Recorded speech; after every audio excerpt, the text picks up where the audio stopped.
You are most welcome, and in this presentation I want us to simplify this algebraic expression. We break it down until we get the correct answer. So before we dive into the video, you can first pause the video and try it out on your own. So let us now dive into the video. This is MATHL.J, and if you're on this channel, kindly subscribe. So in here we have the 9 being divided by the 3 into brackets. We have the 9 still being divided by the 3, and we are asking ourselves what is the answer to this question. In here, what we follow is BODMAS. As usual, B stands for the brackets, O stands for of, D stands for division, M stands for multiplication, A stands for addition, and lastly A stands for subtraction. So in here, as we look at this algebraic expression, we can see that we have the brackets. And we know very well that the priority decreases in this order, whereby the bracket is given the very first priority, followed by of, division in this very order. So in here, it means that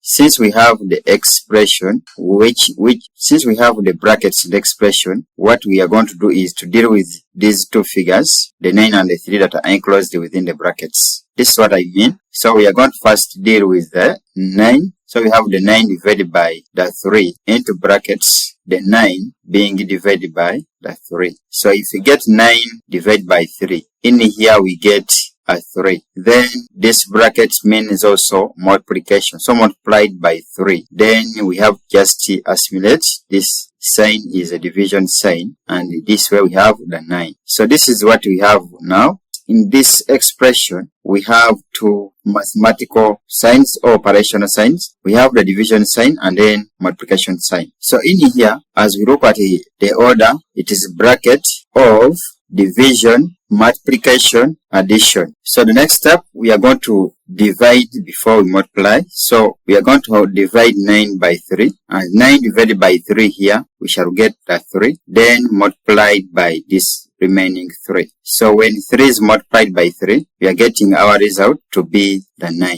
What does it mean? It means that therefore our expression, which is 9 divided by the 3 into brackets 9 divided by the 3, should be equal to the 9. So this becomes our correct answer for this algebraic expression. And thanks for watching. See you in the next video. Goodbye.